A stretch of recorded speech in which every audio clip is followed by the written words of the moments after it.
when he passed, I didn't want to leave him, of course. So I stayed and I asked the nurses if I could bathe him, one last time. So I bathed him and dressed him and cleaned his fingernails and the things that I wanted to do one last time as his mom. Got to just talk to him and say goodbye.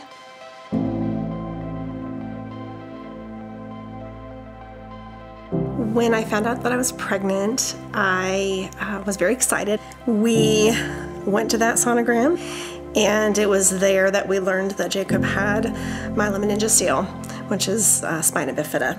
The doctor came in after the tech stopped the camera and said there's a problem. He said then this child will have a miserable life. He will probably not see or hear, he won't walk, and he will probably be a vegetable. And the best thing to do for everyone involved would be to terminate this pregnancy and just try again. And I said, this is my son, and we will not be terminating his life. Jacob required round-the-clock medical care. So he was dependent on a ventilator to breathe for him. We had to monitor his oxygen saturations, keep his airway clear. We had to use a suction machine to clear his tracheostomy when he needed it. He required catheterizations for his bladder. He was on about anywhere between 15 and 20 medications most of his life. He had a seizure disorder that we had to be watching and monitoring all of the time. It was a lot.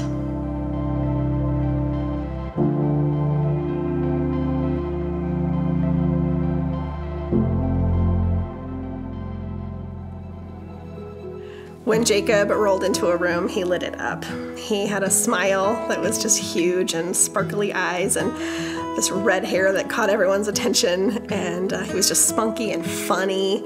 He always had a joke, and he just didn't know a stranger. But he wasn't full of himself. He just knew the impact he made, I think, and he loved to make it. Again, I think it's really just because people saw physically his body was very fragile. I think it caught people's attention, and if they stopped long enough to listen, they would learn something from him. He never complained about himself. They would visit him in the hospital, and he would ask them, how are you doing and how can I pray for you? So he just had a way of ministering to people's hearts and encouraging them. I think if he could speak on behalf of the community of people with special needs or who experience disability, he would want them to know that every person is created in the image of God. Every person has his signature, the signature of the Creator on their life, and that they're valuable, they matter, they're worth fighting for, they're worth living. And the more you get to know our friends with special needs, you recognize that they have so much to offer. They have so much to give, and we're the blessed ones that get to do life with them, not the other way around. And that's what I love about Night to Shine. There's so many layers. It's so multifaceted. As much as you think you're actually doing good, your life is the one that's going to be changed.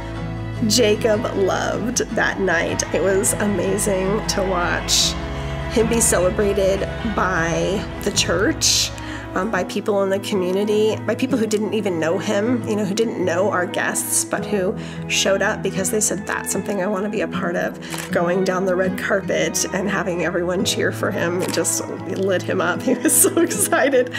And, a highlight of his life. He loved it.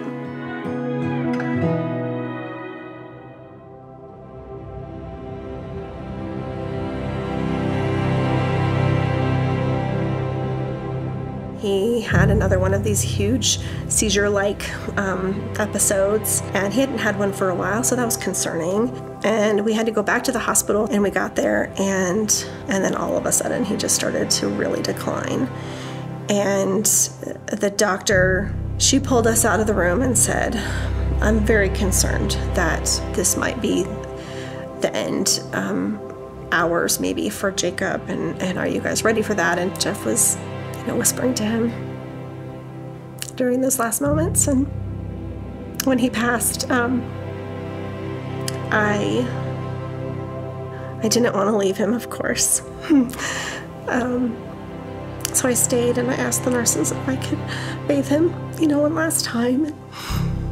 So I bathed him and dressed him and cleaned his fingernails and the things that I wanted to do one last time as his mom. I got to just talk to him and say goodbye. And it was peaceful. It was the holiest experience of my life. I felt God's presence in a way that I've never felt before. There was no doubt to me that he was in the presence of Jesus.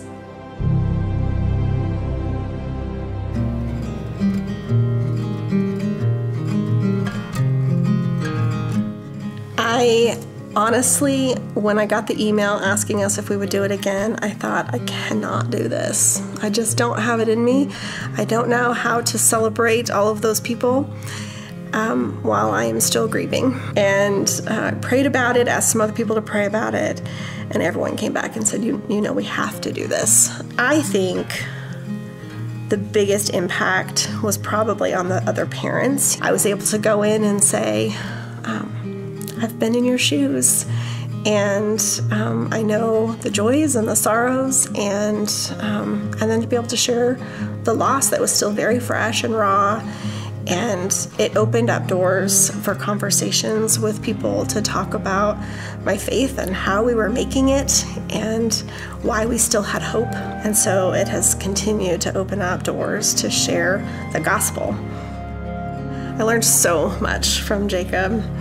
I learned that joy and pain can exist in the same place. I learned what it looks like to persevere through challenges. I learned what it was like to be able to thank God in the midst of trials. When you see someone who is suffering and can have the faith that Jacob did, how can I possibly not? It still kind of blows my mind that he was so gracious and so trusting. He knew God in a really intimate way that I'm a little bit jealous of. I always just think of what is he like whole? We knew what his heart was like. What will it be like to experience him without the body that sort of weighed him down? My dad had a dream shortly after Jacob passed away, and he called me and he said, Stacy, he's tall. He's like 6 foot and he's muscular. He's just big and he's strong and he's laughing. And that was in his dream. And yeah, I have just utter joy thinking about him in heaven, and he's waiting at the gate for us to welcome us in, and I can't wait.